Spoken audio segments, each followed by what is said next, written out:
DSP Mohammad Siraj भाई India versus England की series का चैंपियंस ट्रॉफी से बाहर रखने का सबका जवाब उस एक ही बॉल ने दे दिया है। हालांकि शुरुआत में 2 चौके लगे थे, उन्हीं से ही लगे थे जिन्होंने इन दोनों सीरीज से बाहर का रास्ता दिखाया था। कह के कि इनइफेक्टिव है भाई तीसरी ball. Dream delivery of a pacer आराम से कह सकते हैं भाई। Top of to get one from the top. He got Rohit Sharma on the third ball. मियां है भाई, यहाँ कहाँ ही रुकने वाले थे। अगर ये सुंदर बेहतर था तो अगला वाला ब्यूटीफुल बेहतरीन था। फिर क्लाइमैक्स में पांड्या का कैच भाई, this is pure cinema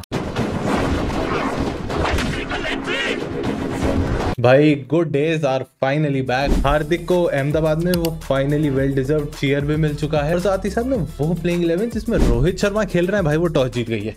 finally toss जीत गई। विक्ट्री एमआई को कल मिली ही यही है, तो ये वाली चीज वर्थ मेंशनिंग थी, क्योंकि उसके बाद तो मुंबई इंडियंस से ज्यादा ये लोग मिस फील्डिंग इंडियंस लग रहे थे भाई। ओवर थ्रोज बाउंड्री पे हाथ में बॉल आ रही है, वो पैरों के बीच में से निकल जा रही है चौके के लिए। कैच ड्रॉप इस वाले में हुआ था कि नहीं मेरे को याद नहीं आ रहा, तुम लोग कमेंट्स में जाके बताना। सबके कारण अब जीटी का स्कोर जो 66 पे कुछ विकेट हो सकता था, अब वो 66 पे 0 था।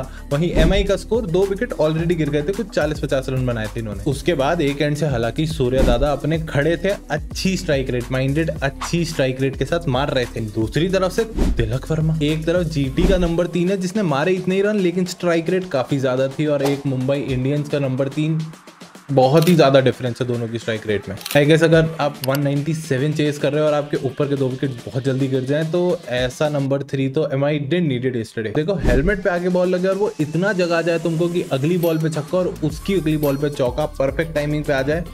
हर कोई कोहली तो नहीं बन सकता ना भाई। आउट सूर्य दादा जस्ट अगली बॉल पे खड़ी हो गई थी सीधा, और यहाँ पे अगर एमआई फैंस के जले पे और नमक छिड़कना था तो कुछ 64 की स्ट्राइक रेट से जो रन्स बनाए थे हार्दिक ने, वो भी पवेलियन वापस चल दी। इतनी लॉली सी गेंद थी, कहीं पे भी मार सकते थे, लेकिन ढूंढ लिया सिराज को, जिनको भी भाई आखिर तक वो गेंद दिखी तो नहीं थी, पर वो जैसी दिखी इतना करना बहुत था, क्योंकि दिन तो कल हमारा डीएसपी मोहम्मद सिराज का ही था। सीएसके आरसीबी और जीटीएमआई की मोटा भाई स्क्रिप्ट कुछ ज्यादा ही सिमिलर नहीं बन गई है, क्योंकि जहां पे फर्स्ट इनिंग्स के अंदर इतनी फुड़ाई इतने रन्स बन रहे हैं, सेकंड इनिंग्स में वही सेम पिच लखनऊ की पिच बन जाती है और वहां पे रन्स बनाने ऐसे मुश्किल हो रहे हैं कि 150 भी लग जाए बहुत बड़ी बात।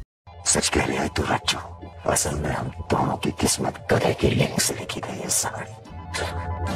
नाम तो थोड़ा सा इधर उधर हो सकता है, but Ryan Rickelton I think यही नाम है, उसको खिला के एमआई जो लेफ्टी राइटी की स्टेबिलिटी ओपनिंग स्लॉट में ढूंढ रही है, वो तो जीटी लेके बैठी है। प्रिंस के साथ में जो अटैक साई सुदर्शन दे रहा है भाई, मैंने पिछली वीडियो में भी कहा था उससे बढ़िया प्लेयर नहीं है जीटी के पास में। क्या क्लीन स्ट्रोक है कि 150 से ऊपर की स्ट्राइक रेट इजीली मेंटेन कर लेता है। फिर से मार दी भाई 50 उसने। अगर मुंबई की किस्मत अच्छी होती, जो नंबर 3 उनका कर सकता है ऐसा एज इट इज, वो अगर उनको मिल जाता तो शायद कल कुछ बात अलग होती। इसके होने के चांसेस इससे भी ज्यादा कम थे। वो थी आरसीबी की जीत over CSK. I know video नहीं आई थी कल, तो थोड़ी सी इस बारे में बात कर लेते हैं भाई। ना कोहली, ना Daniel Vettori, not even Kumble, अगर तो कोई कर पाया है चेपॉक का वो खिलाफत है, वो भी फर्स्ट अटेम्प्ट के अंदर ही। The name is Rajat Patidar. 17 साल का इंतजार तो खत्म कर दिया है, टूटा है चेपॉक का किला। लेकिन पिछली बार जो आरसीबी बैंगलोर में जीती थी उस पे सीएसके को एक और लन दे दी है।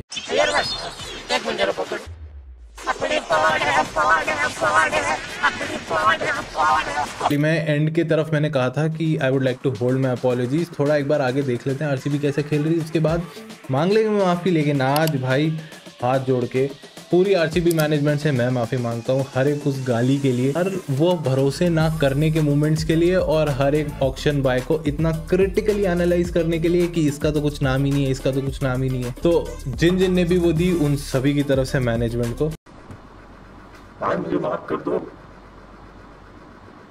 भाई, मेरे मुंह से निकल गई गलती से, आज बहुत करी नहीं बोलूंगा।